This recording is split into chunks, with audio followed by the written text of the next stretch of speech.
Casos Y, situaciones de violencia económica Y patrimonial. Caso número 1. En casa nunca falta nada. El gasto llega puntual. Las colegiaturas de los hijos se pagan a tiempo. La despensa siempre está llena, pero todo es de él. Él toma las decisiones de lo que se compra para la familia. Dice que el que paga manda. Yo no puedo escoger ni siquiera el sabor del yogur. Violencia económica. Caso número 2. Aurelia enviudó y se enteró de una terrible verdad tras 27 años de matrimonio. Pero no es la verdad que ustedes se imaginan, ¿no? Que el difunto tuviera un amante, que tuviese hijos con otra, o que fuera pues un espía ruso. No. Descubrió que había sido víctima de abuso económico y eso es ya considerado violencia pues doméstica, ¿no? Violencia económica. Cuando su esposo murió, esta mujer no tenía idea de cuánto dinero tenía en el banco, cuánto debían en la casa y ni siquiera sabía firmar un cheque. Su marido nunca le permitió tener acceso al dinero del hogar y siempre usó las finanzas como una forma de ejercer poder y control sobre ella. Violencia económica. Caso número 3. Gabriela se casó muy joven, dejó la preparatoria y se dedicó por completo a su hogar. Ahora tiene 25 años, 2 hijos y un marido con quien confiesa no es feliz. Señala que jamás me ha pegado, pero me controla en todo. Siempre me pide cuentas sobre lo que gasto y me hace sentir muy mal. Violencia económica. Siguiente caso. Aquí no me dieron su nombre. El agresor no permite que la mujer tenga un trabajo fuera de casa y por lo tanto hace que dependa económicamente de él. El agresor obliga a su pareja a dejar de trabajar. Precisamente esto pues es una característica que se observa en este tipo de violencia, ¿no? Es que el agresor suele establecer un mecanismo de bloqueos económicos, haciendo que la víctima no tenga recursos económicos necesarios como para abandonar la relación.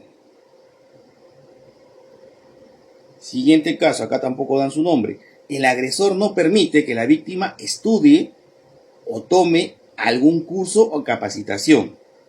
No le permite desarrollarse profesionalmente. Violencia económica. El agresor, tercer caso, o siguiente caso. El agresor se niega a cumplir económicamente con los gastos del hogar. El agresor se niega a pagar su parte en los gastos básicos de la casa, como por ejemplo, agua, luz, teléfono, internet, cable, gas, etc.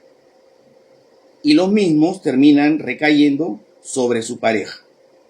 ¿Y quién viene a ser en este caso la pareja? La víctima.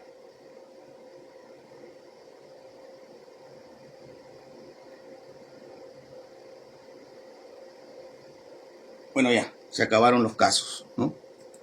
A ver, en este caso, pues, el incumplimiento de la obligación de contribuir con la alimentación de los hijos o la falta de pago de la pensión de alimentos, con respecto a ese supuesto, o a este supuesto, que ya se encuentra específicamente regulado en nuestra legislación, se ha argumentado que la omisión del pago de la cuota alimentaria por parte del progenitor, no solo afecta al menor, sino también perjudica con gravedad a la denunciante, ya que debe proveerse y proveer al hijo que tienen en común de todo lo necesario para satisfacer sus necesidades, de modo que la obligación alimentaria, si bien se funda en las necesidades de los hijos, tiene también una afectación directa sobre la economía y los derechos de la mujer. En consecuencia, el no aportar dinero intencionalmente para atender las necesidades de los hijos menores de edad o mayores que estén estudiando, así como para la manutención de la casa, entiéndase pues pagos de servicios, también constituye un acto de violencia económica contra la mujer. Ahora, ¿cuál es la diferencia pues con la violencia patrimonial? En este caso pues, cuando por ejemplo el marido le quita el celular a la mujer, lo rompe, lo esconde, lo roba o lo vende sin su permiso, ¿no? Vende los objetos de valor también, radio, televisor, joyas, celulares, como ya le hemos dicho, ¿no? Así como sus documentos personales, acta de nacimiento, documento de identidad, pasaporte, carnet, tarjetas de crédito, actos del agresor pues que menoscaban, limitan o restringen la libre disposición de los bienes o derechos patrimoniales de la mujer. He ahí la diferencia. Cuando hablamos de violencia económica, nos basamos en lo que es dinero. Y cuando hablamos de violencia patrimonial, nos referimos a lo que son bienes, cosas, objetos de valor. ¿Bien?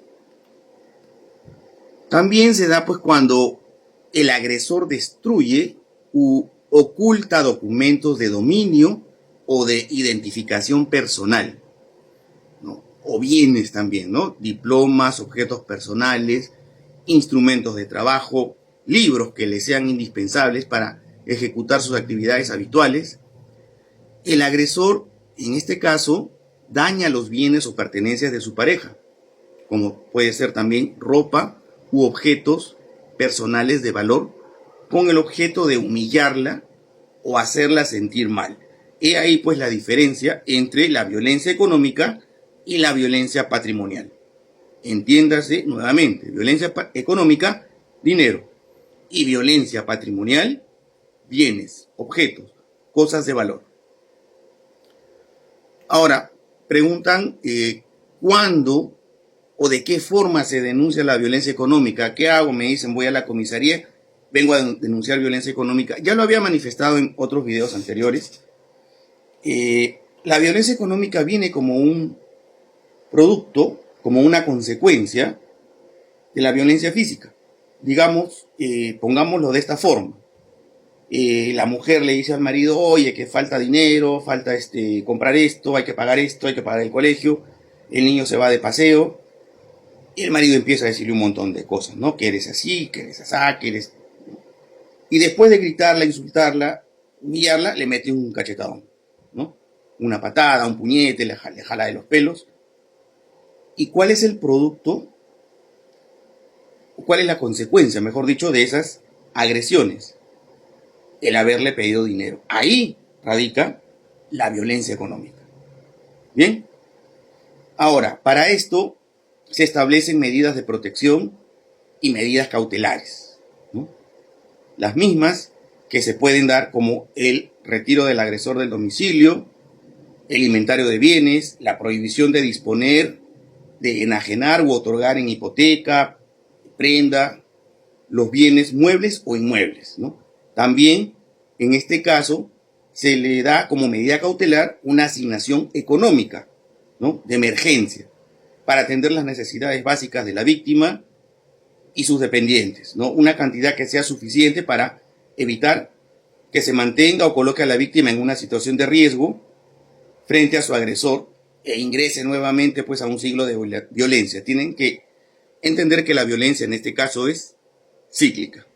Espero pues te haya servido este tip sobre violencia económica y patrimonial.